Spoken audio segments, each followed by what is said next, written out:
미가서 말씀, 혹시 여러분 미가서 구절 가운데 생각나는 구절이 있습니까? 미가서가 이제 복음성이 이렇게 작사 작곡 때 불려진 지 오래돼 가지고 기억을 못 하시겠지만, 제가 아는 것만 해도 미가서 이 구절을 가지고 가사를 만든 복음성이 두 개나 있습니다. 미가서 4장 2절에 보시면 오라 우리가 여호와의 산에 올라 하나님의 전에 이르자, 이 복음성도 있습니다. 뿐만 아니고 미가서 6장 6절에서 8절을 가사로 하는 복음성도 있습니다. 내가 무엇을 가지고 여호와 앞에 나아가며, 이렇게 시작하는 건데, 여러분 집에 가서 유튜브 한번 검색해 보십시오. 이 복음성이 있습니다. 예전에는 참 많이 불렀는데 요즘은 이제 시대가 바뀌어 가지고 이 복음성을 잘 안 부르고 있지만, 미가서 말씀에서 적어도 두 개 정도는 구절을 근거로 하는 복음성이 있습니다. 그리고 여러분 미가서에서 또 유명한 구절이 뭐냐면, 미가서 5장 2절 말씀해 보시면 우리 예수님께서 베들레헴에서 탄생하실 것이다 라는 사실을 예언해 두고 있습니다. 베들레헴 에버라다야, 너는 유다 족속 중에 작을지라도 이스라엘을 다스릴 자가 내게로 나올 것이라. 그의 근본은 상고의 영원에 있느니라. 예수님 태어나시기 전에 700년 전에 이미 이 미가서 말씀에서 베들레헴에서 예수님이 탄생하실 것이다. 다윗의 고향인 그 베들레헴에서 다윗의 후손인 메시아가 탄생하실 것이다. 그렇게 예언을 해두고 있습니다. 제가 이 설교 준비를 위해서 미가서 말씀 1장부터 7장까지입니다. 여러분들 이번 주 집에 가셔가지고 꼭 미가서 1장부터 7장 말씀까지 읽으셔야 됩니다.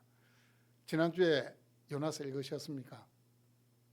예, 혹시 못 읽으셨다면 집에 가셔가지고 요나서와 함께 미가서의 말씀을 꼭 읽어보십시오. 미가서 말씀을 읽는데 7장에 보니까 제 눈에 확 들어오는 구절이 있었습니다.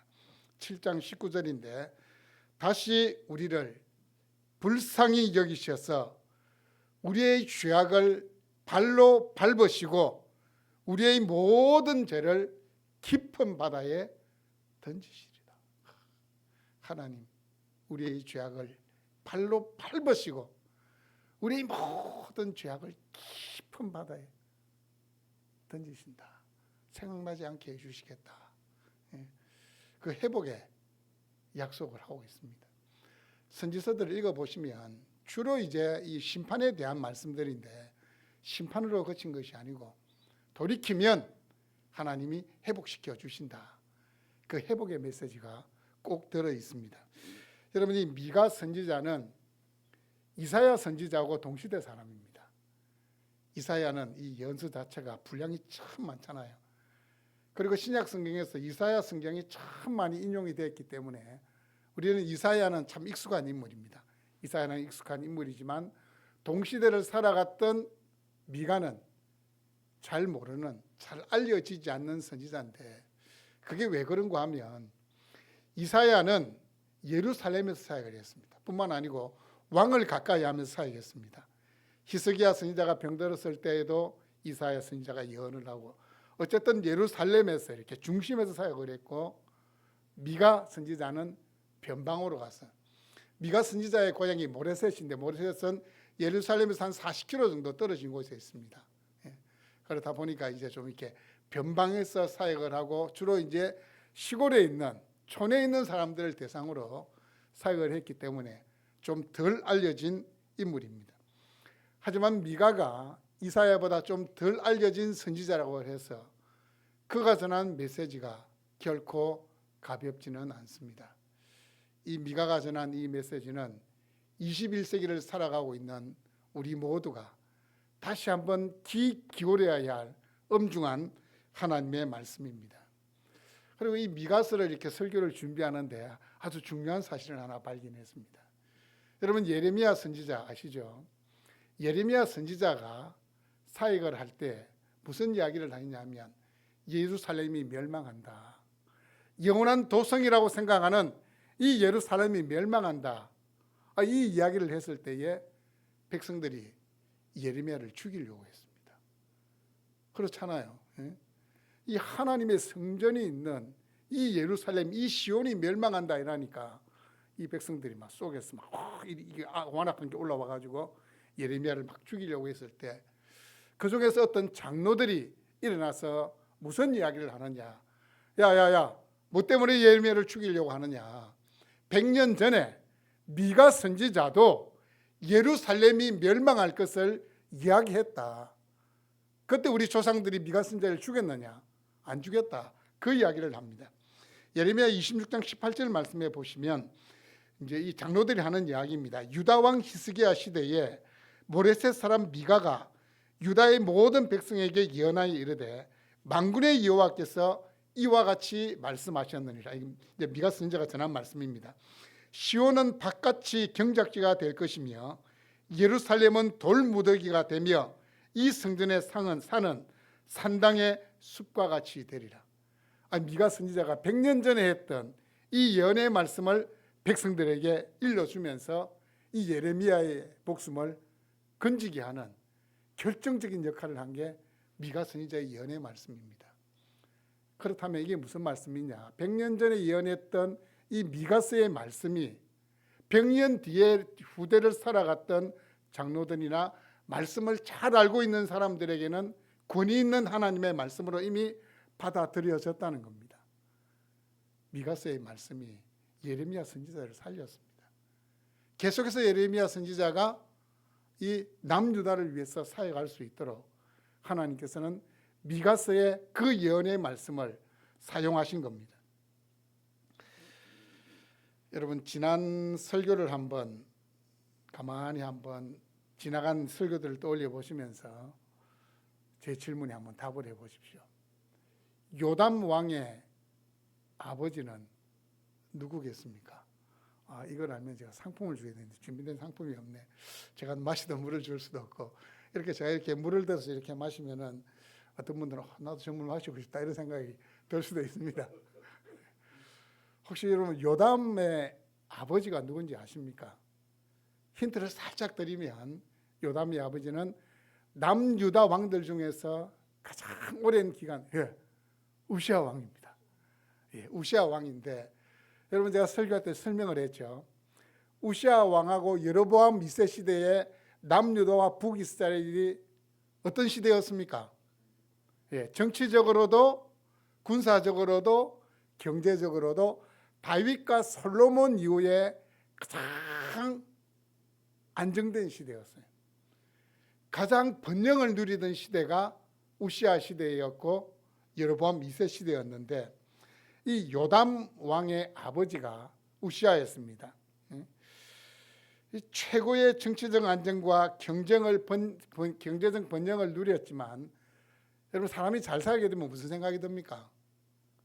내가 착하게 살아야 되겠다, 내가 바르게 살아야 되겠다, 이런 생각이 들겠습니까?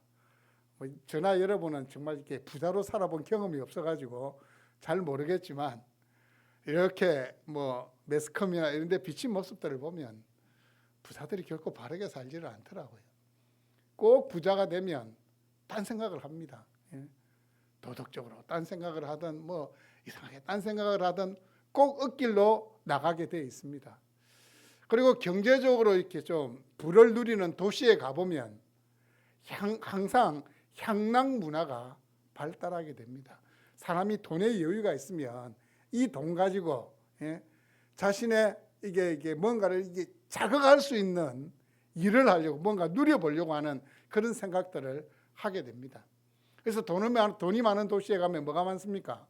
흥청망청 돈을 쓸 수 있는 문화들이 발달되어 있습니다.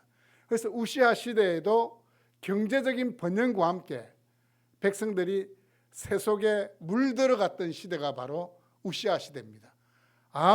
우리가 열심히 신앙생활을 하지 않아도, 하나님 그렇게 마음을 다하고 뜻을 다하여 섬기지 않아도 경제적인 번영을 누리는구나, 정치적인 안정을 누릴 수 있구나, 그렇게 생각하고 백성들의 마음이 하나님으로부터 떠난 시대가 바로 이 우시아 시대였습니다.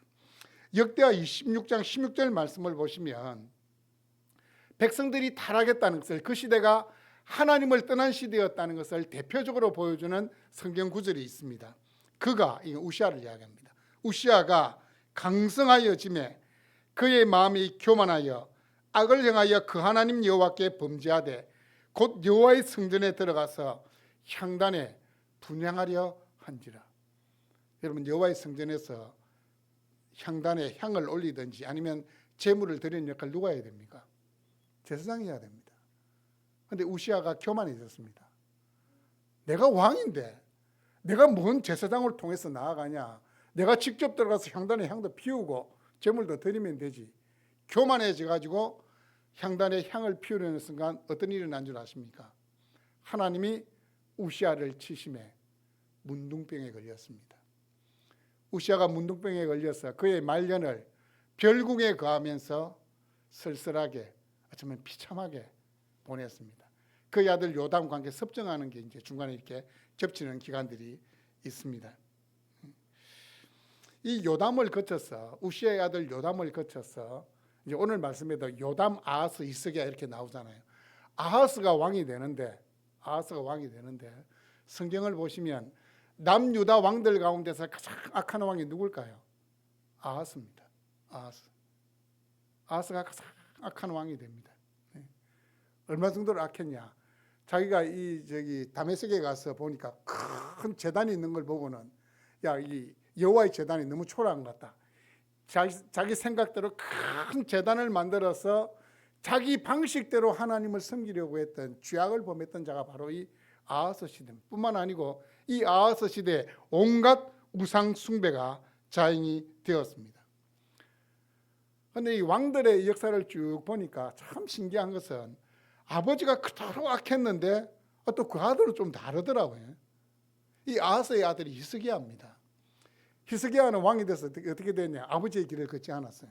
아버지의 길을 걷지 않고, 그때 아버지가 늘 이게 아수르를 승림해 살았는데, 이 아수르의 정치적인 상황이 혼란한 틈을 타가지고 히스기야가 독립을 꾀합니다.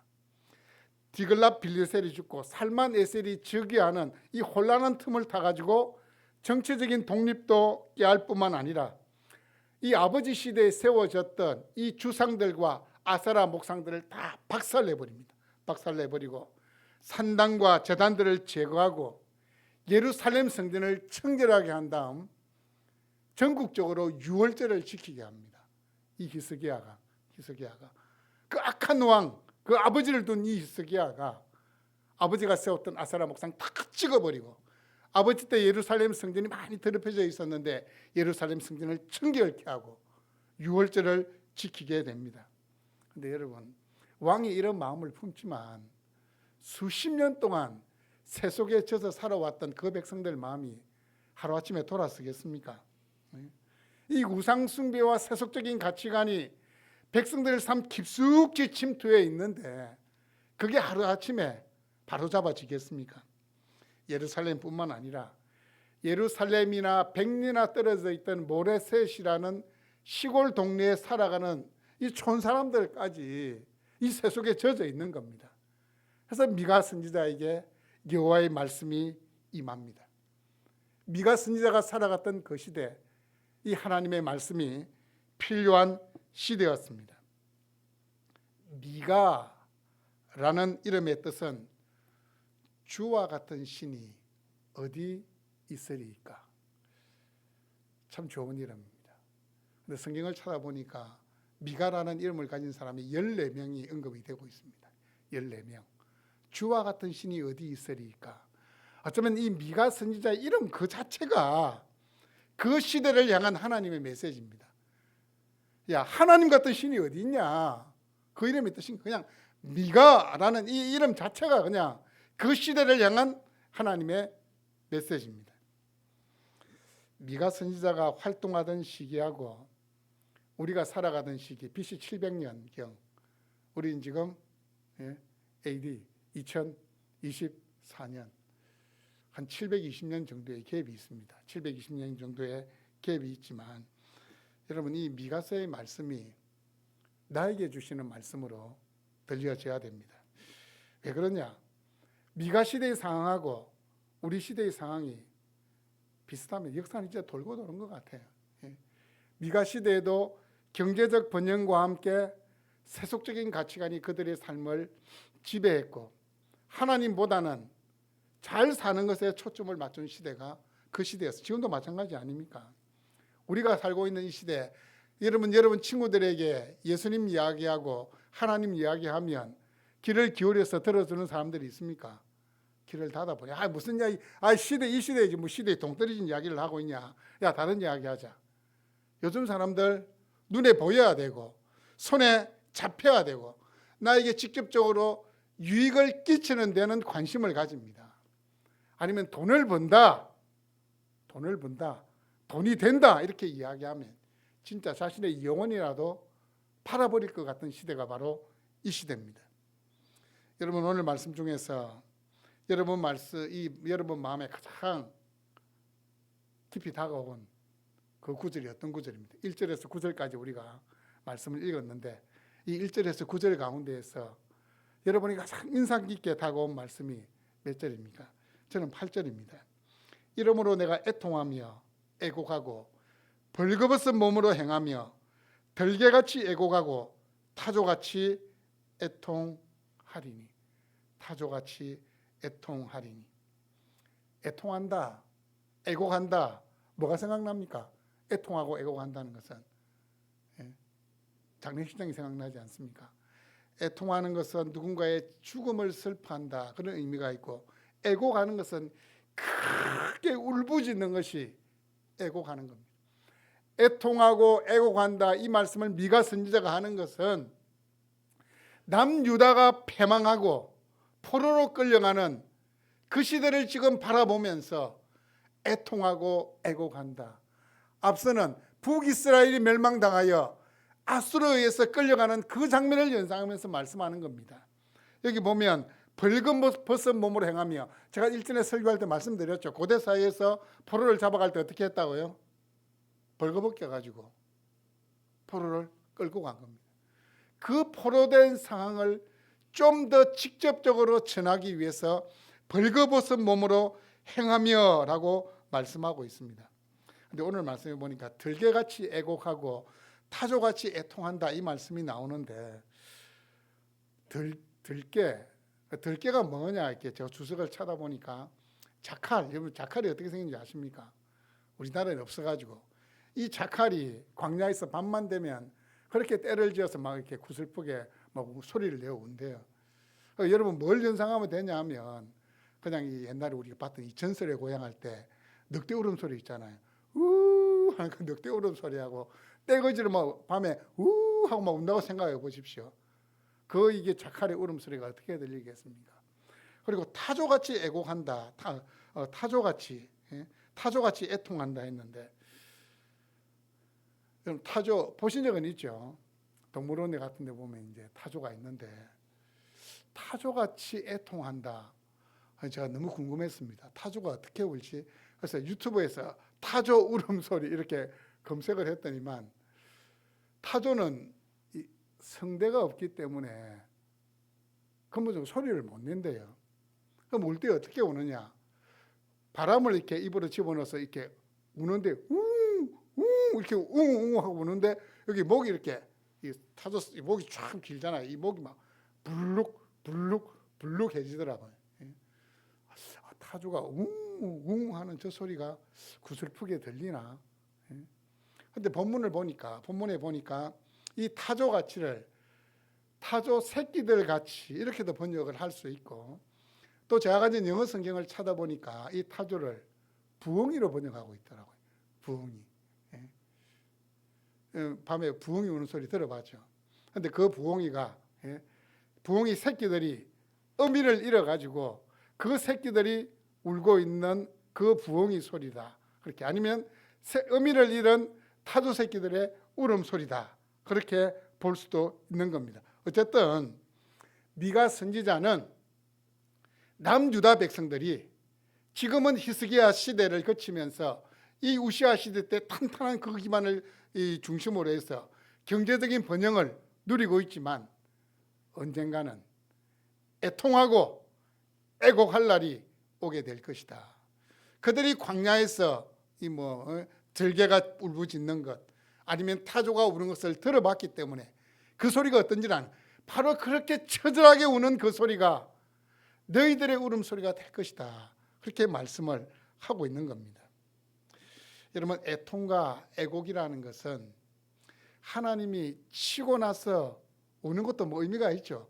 또 울고 하나님 앞에 돌아갈 수도 있지만 하나님께서 치시기 전에 애통하고 애곡하는 일이 있어야 됩니다.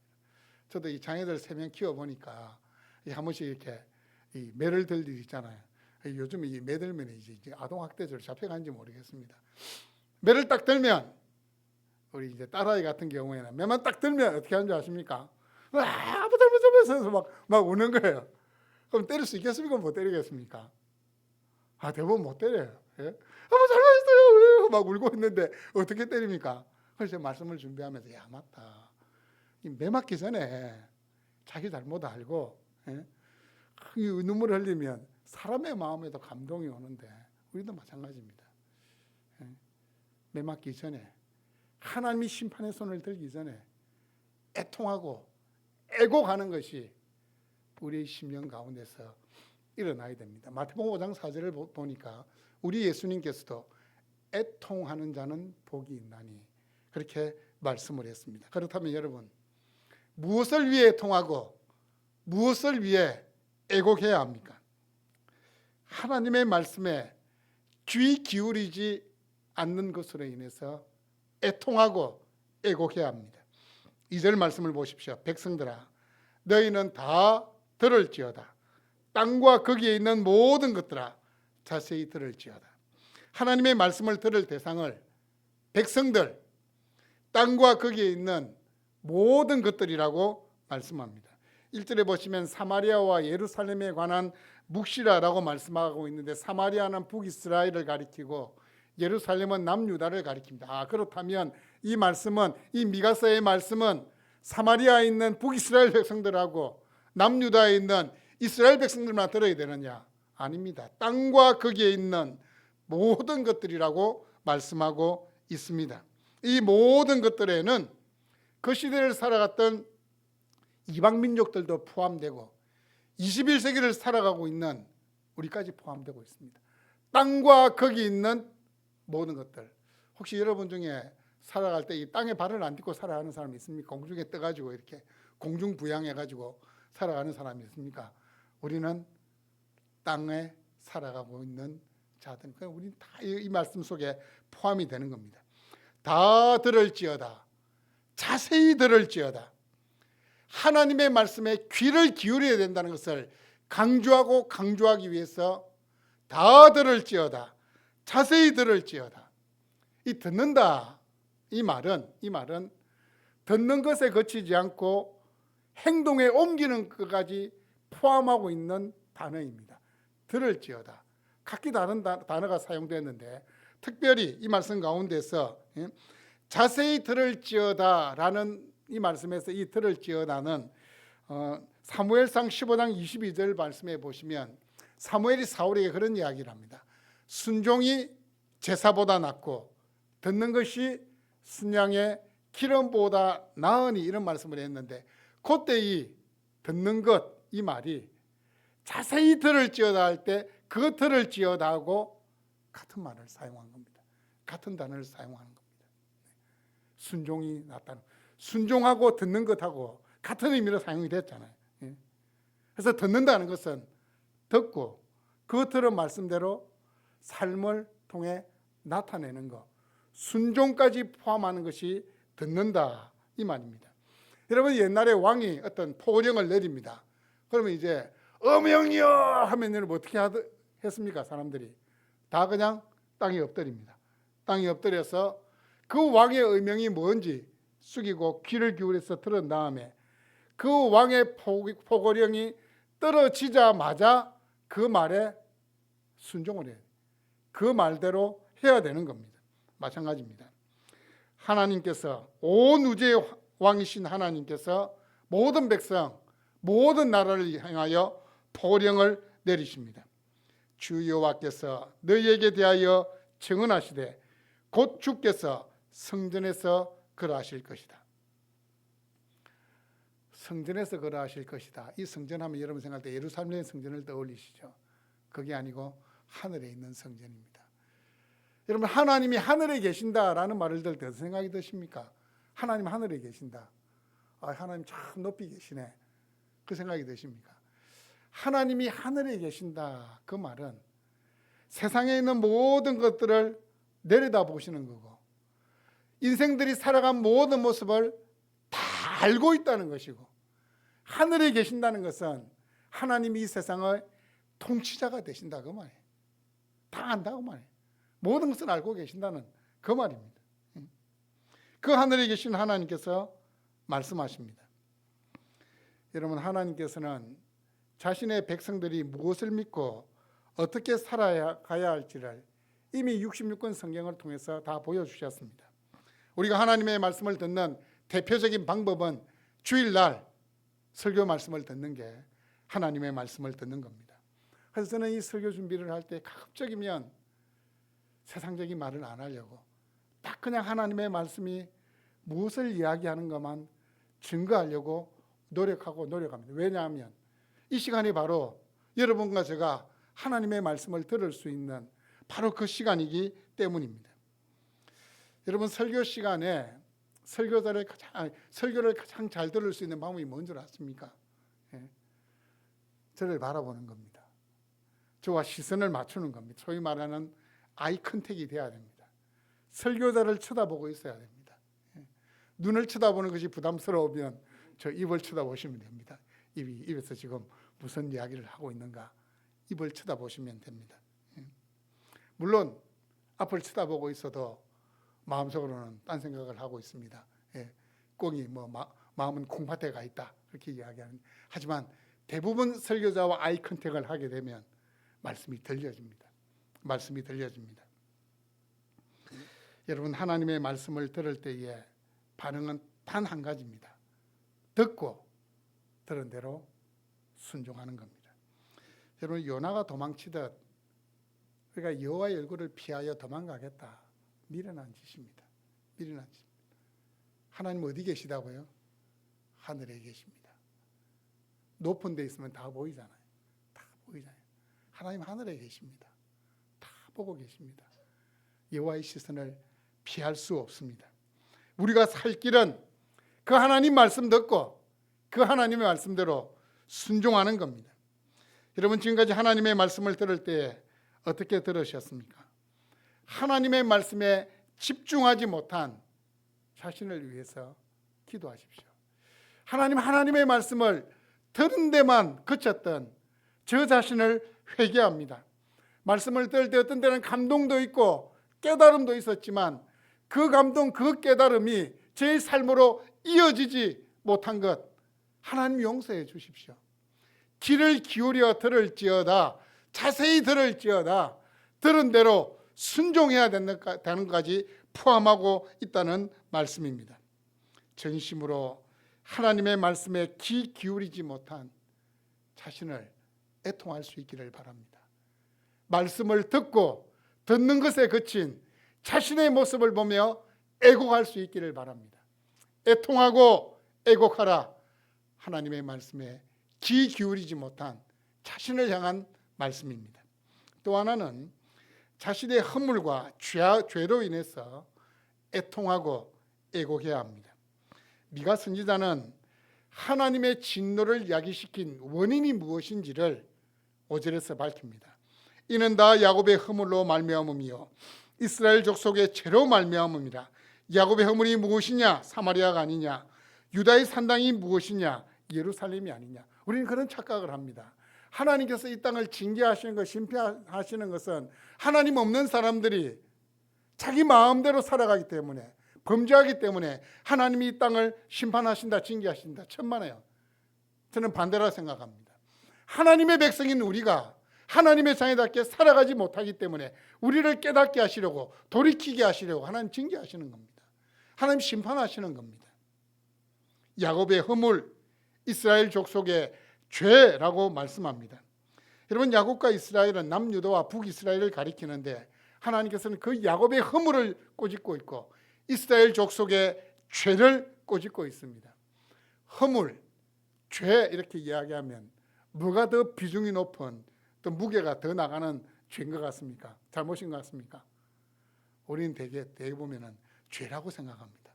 그래서 허물이라면 우리는 보통 우리 실수 이 정도로 생각하기 때문에 허물은 좀 낮은 거다, 그런 생각을 할 수가 있습니다. 그런데 원문으로 보면 전혀 그렇지 않습니다.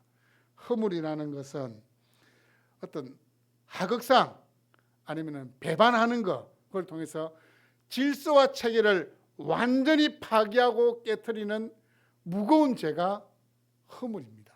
허물, 우상숭배나 하나님 자리를 대신하려고 하는 교만 같은 죄악, 또 고의적으로 범죄하는 것을 허물로 보고 있습니다. 허물.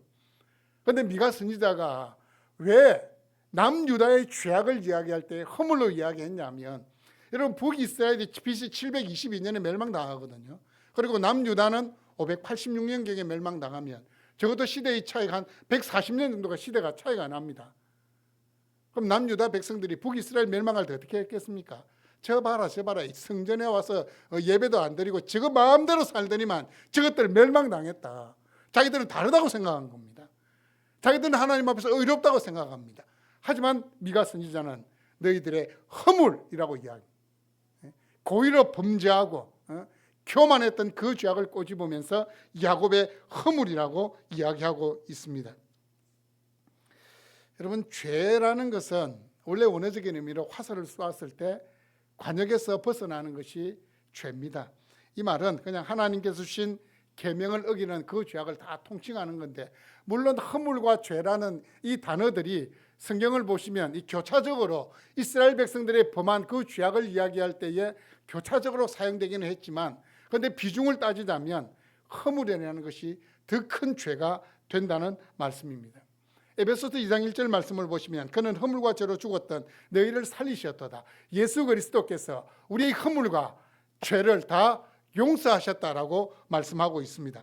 예수 그리스도 십자가를 통해서 그 죄와 사망의 권세를 이기심으로 죄와 허물을 도말하셨다고 말씀하십니다. 하지만 우리는 여전히 하나님보다 눈에 보이는 것들을 더 소유하고 더 의지하려는 마음이 있습니다. 이미 허물과 죄로 우리가 죽었는데, 우리의 허물과 죄는 이미 예수 그리스도의 십자가로 말미암아 도말했는데 여전히 이 죄의 속성이 우리인데 남아 있다는 겁니다. 때로는 하나님보다 세상에 더 마음을 빼앗깁니다.